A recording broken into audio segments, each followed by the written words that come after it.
Assalamualaikum warahmatullahi wabarakatuh. Saya Tiara Amanda dengan nomor induk mahasiswa 2201020044. Di sini saya akan menjelaskan tentang read only memory atau yang biasa kita kenal dengan ROM.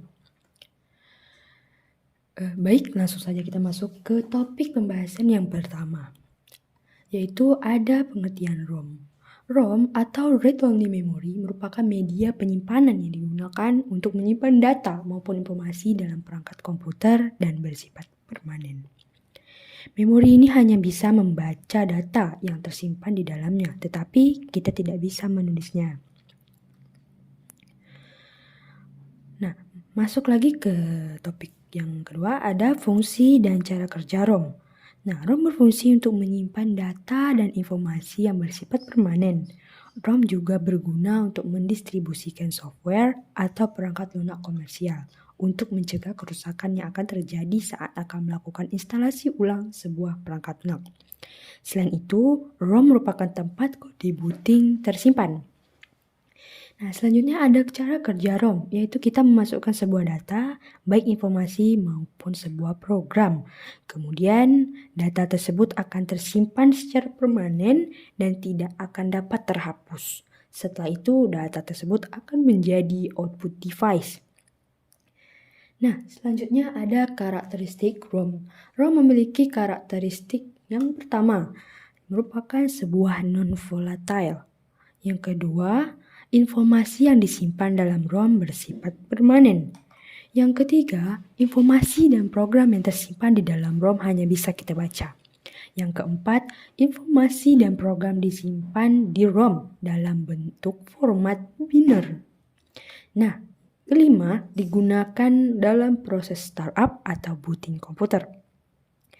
Nah, selanjutnya ada jenis-jenis ROM. Nah, ROM ini memiliki jenis-jenis. Yang pertama, ada Masked Read Only Memory atau disingkat dengan MROM. Alat penyimpanan ini tidak dapat terupgrade karena tidak dapat menulis ulang data pada perangkat. Data akan dimasukkan melalui sebuah mesh saat perakitan chip ROM. Nah, yang kedua ada Programmable Read Only Memory atau disingkat dengan PROM. PROM berbentuk chip memori digital. Data yang tersimpan di dalamnya tersimpan secara permanen dan tidak dapat diubah atau dihapus. Ketiga, ada Erasable and Programmable Read Only Memory atau disingkat dengan EPROM. EPROM merupakan jenis ROM yang bisa diprogram ulang dan juga bisa dihapus. Data yang disimpan saat dihapus dengan menggunakan sinar ultraviolet. Nah, yang keempat ada Electrically Erasable and Programmable Read Only Memory atau yang disingkat dengan EEPROM. Nah, EEPROM merupakan jenis ROM yang dapat menghapus data maupun sebuah program dengan menggunakan perintah tertentu. Dan terakhir ada CD-ROM. CD-ROM atau Compact Disc Read Only Memory merupakan sebuah alat berbentuk lingkaran yang dapat menyimpan data. CD-ROM dapat membaca serta melakukan burning sebuah data CD. Nah, materi yang terakhir ada kelebihan dan kekurangan ROM. Nah, kelebihan ROM ini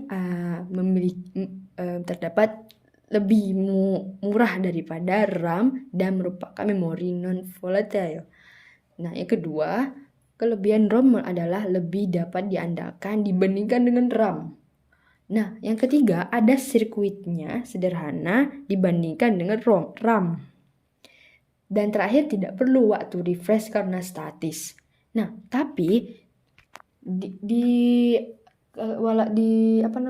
di satu kelebihan pasti ada kekurangan dong.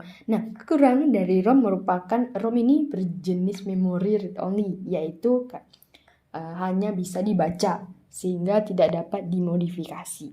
Dan yang terakhir, ROM lebih lambat dibandingkan dengan RAM.